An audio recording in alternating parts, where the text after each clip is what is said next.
Hello everyone, my name is Angelina Taran and today my first video in English. Welcome! How do you start your day? With coffee, sports, or checking the news? No Ukrainian today goes without hearing about the war, no matter where they are. And I am not an exception. Being in Canada, I watch the news here in English. For the past 2 weeks, I've started my mornings with Global TV. There are a couple of reasons for this.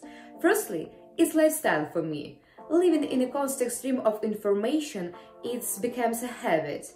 Secondly, it's important for me to analyze the work of the other media, compare it with my own experience, and learn about the rules of the game in a different market. When I worked in television, we often watch foreign shows to see how things are getting done. It's important to not only focus on news from your own country or your show, but also analyze competitors and find new ways to communicate with your audience. I've always been interested in people on both sides of the screen. What does the audience want? What do I want to convey? When I was in Prague, I also explored their market, learning about the shows people watch and where do they watch them. Compared to Ukraine, they listen to the radio more, love watching mainstream Netflix and HBO. And interestingly, they don't have as many YouTube projects as Ukraine does. Now I'm in Canada, in land of opportunity, and I'm taking you on a journey with me to explore my favorite area on Global TV. As one of the country's premier conventional networks, millions of Canadians tune into global television daily to be informed, entertained by a range of top-quality news, daytime and prime-time programming. My day started with observing the creation of a news segment. And I didn't notice many differences from that I'm used to. There is a topic, there are characters, there are examples for action that is crucial for the viewer, and of course, which aligns with the whole story. And I felt like I want to make it too. Just a bigger box that allows me to transfer. What I like the most is that all the data is transferred to the editing director here and right away.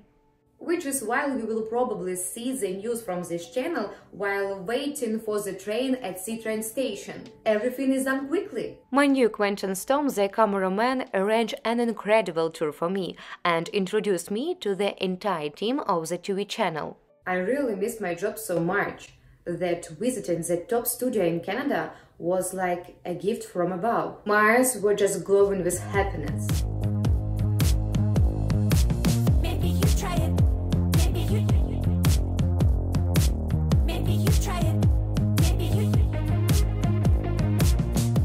The TV channel is really big and I didn't have time to capture everything because I was trying to immerse myself in the process as much as possible. A huge green screen where you can draw a dinosaur in the background, just like in the movies. Everyone remembers sitcom Morning Show. Here was better, because it's real. It was also nice to see the TV hosts from my morning room in their morning studio. They are very open and not afraid of questions, while I was a little nervous to ask questions. So Joel Sedek is my name, and I am the co-host of Global News at noon and the Global News Hour at 6 o'clock in Calgary, Alberta. What do you feel before your show? Mostly trying to be prepared because I want to be confident in the stories that we're putting to the air. And we want to make sure they're correct, obviously, but I want to make sure I have a good understanding of what exactly the story is about. So that's hopefully the feeling that I can have, is just feeling prepared, feeling confident in the show as a whole that we're about to put on. What is the biggest worry you have? I wouldn't say I have a big worry. I think the worry in general is just that we want to make sure that our audience has all the information they need to go about their day. And that's the goal, right? That's what we want to provide for all the people that watch our show. Do you know your audience? Can you explain how does your audience look? Well, our audience is, Calgary is a very diverse city, right? It has young people, old people, people from a number of different countries, different cultures, backgrounds. So the audience really isn't just one person or one type of person. it is wide ranging. So in our stories, really, we try to tell stories that really hit all those different parts of our city. Like that's really important to us, is that we are representing everybody that lives here, right? It's a very diverse city. And so I wouldn't say, I don't think our audience is like one person or one type of person. It's a big collective, and that's kind of just Canada in general. All over the world. That's what makes Calgary so beautiful. Right? Yeah, thank you so much. Yeah, of course. Honestly, I thought that the host job here will be easier, but it's not.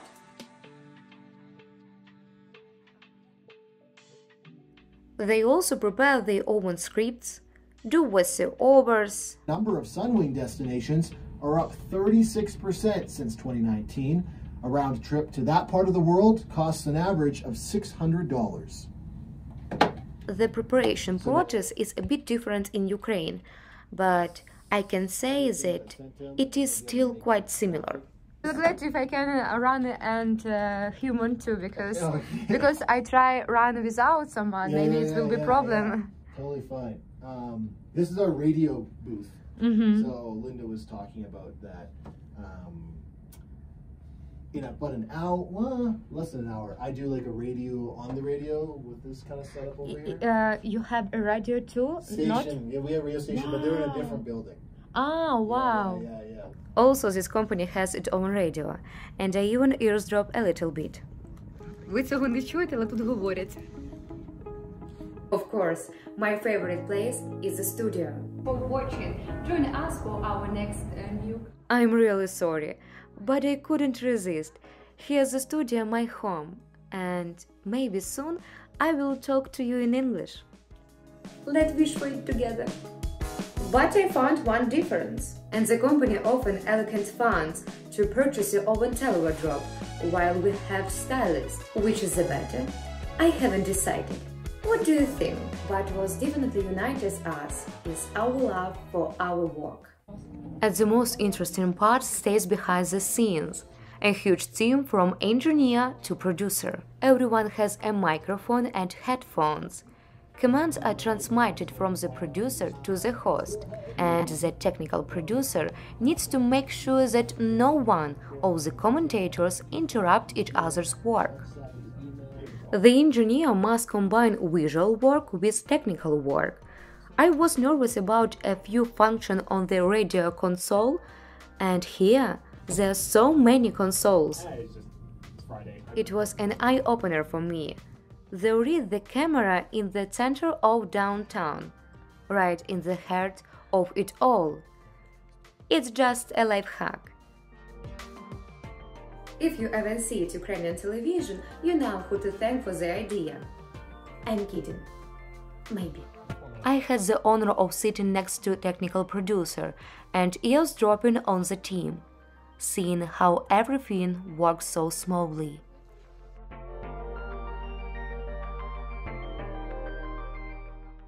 And then the moment, 3, 2, 1, live. What is important to me is that this channel talks about the war in Ukraine, exploring Russian aggression. I met one of journalists who went to Ukraine, to Kharkiv, who filmed all crimes of the war. That is priceless. When people from peaceful and free country are going to the hell for the truth, for the whole world to see.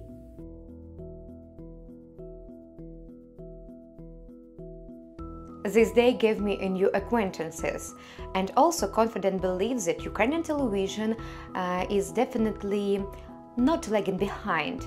We have something to surprise with. And also, I planned a new road. Let's see what will come of it.